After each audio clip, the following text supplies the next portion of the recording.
Sekarang mari kita lihat struktur otak manusia. Sini ialah lobus hadapan otak. Sini pula adalah lobus temporal.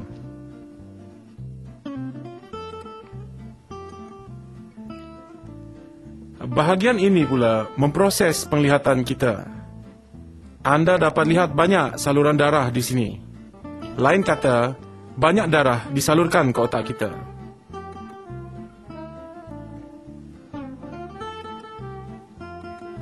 Sekarang biar kita lihat dia di mana letaknya kelenjar pituitari.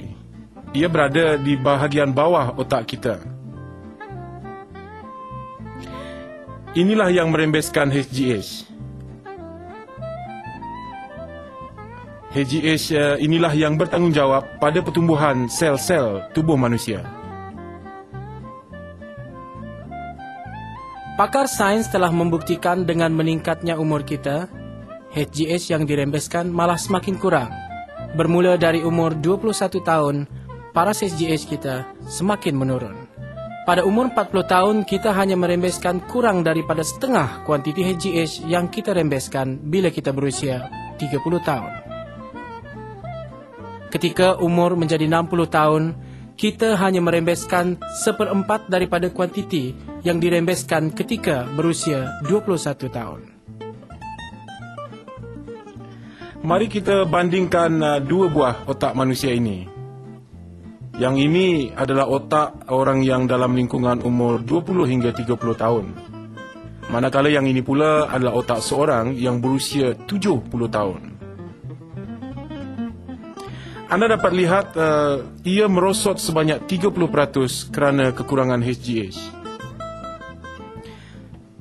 Sekarang mari kita lihat buah ginjal manusia pula. Ini ialah ginjal seorang yang berusia 20 tahun, ini pula yang berusia 70 tahun. Ia juga telah mengecut sangat ketara. HGH dapat kembalikan ginjal yang telah mengecut ini kepada ginjal yang normal saiznya dan juga nampak sihat. HGH juga sangat berkesan kepada organ-organ lain seperti otak, pankreas, hati dan sebagainya.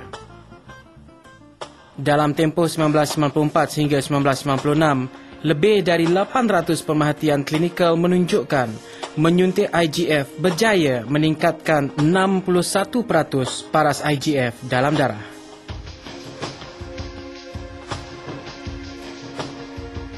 Peserta mendapati kekuatan otot masing-masing telah bertambah, daya tahanan badan juga meningkat dan lemak pula semakin mengurang. 88% peserta yang terlibat mengatakan otot mereka bertambah kuat, manakala 81% peserta pula mengatakan saiz otot mereka juga turut bertambah. Paras HGH yang tinggi membolehkan mereka menjalankan aktiviti yang lebih intensif dan juga mengurangkan 14% lemak serta menambah sebanyak 8% otot. Dengan senaman dan mengurangkan makan, badan manusia tidak akan memetabolismekan lemak, malah membina lebih banyak otot. Tapi kalau anda membanyakkan senaman dan memakan makanan yang tinggi selulos dan rendah lemak, anda akan dapat meningkatkan kemampuan HGH memetabolismekan lemak. Penyelidikan di Hospital St. Thomas mendapati HGH dapat memperbaiki kondisi emosi dan menghapuskan kemurungan. HGH didapati lebih berkesan daripada Prozac. Ia juga dapat menambah tenaga pesakit. HGH juga dapat meremajakan sistem imunisasi kita. Ia dapat memperbaiki fungsi sel T, menambah kuantiti sel darah merah dan antibodi, meningkatkan aktiviti sel pembunuh dan sebagainya. HGH dapat mengawal penghasilan sel. Ini adalah satu sel normal. Nukleusnya akan membahagi kepada dua dalam proses menghasilkan satu lagi sel yang serupa. Ini adalah sangat mustahak kerana satu sel yang normal akan membahagikan kepada dua sel yang betul-betul sama. Proses penghasilan ini sangat pantas, tapi sel ini mungkin akan berhenti berkembang selama 2 hingga 4 minggu. Ini adalah sangat penting kerana paras HGH yang kurang akan melambatkan penghasilan sel. Lain kata, semakin lambat sel anda berkembang, kerosakan yang disebabkannya juga akan menjadi lebih besar. Kecanggihan sains telah membuktikan paras SGH yang tinggi dapat memulihkan kadar penghasilan sel dan juga ini adalah sangat mustahak pada sel dan organ tubuh manusia. Kekurangan HGH akan menyebabkan kulit kita lekuk ke dalam. Paras HGH yang tinggi dapat memperbaiki struktur kulit kita. Ia dapat menarik kulit muka naik ke atas, melicinkan kulit muka, serta menambah kolagen di bawah kulit dan meningkatkan kekenyalan kulit.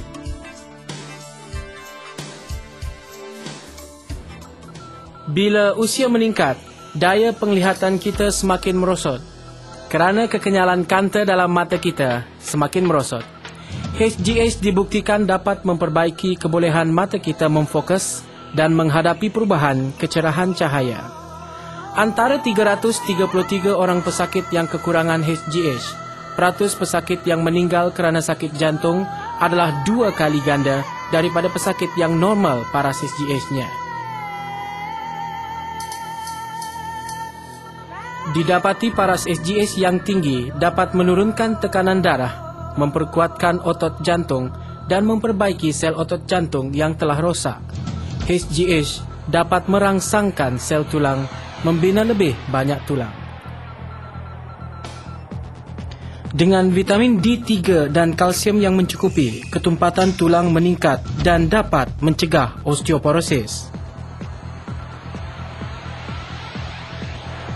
Jabatan Perubatan Amerika Syarikat telah meluluskan syarikat perubatan menghasilkan HGH tiruan, tapi ia hanya boleh diperolehi dengan preskripsi doktor.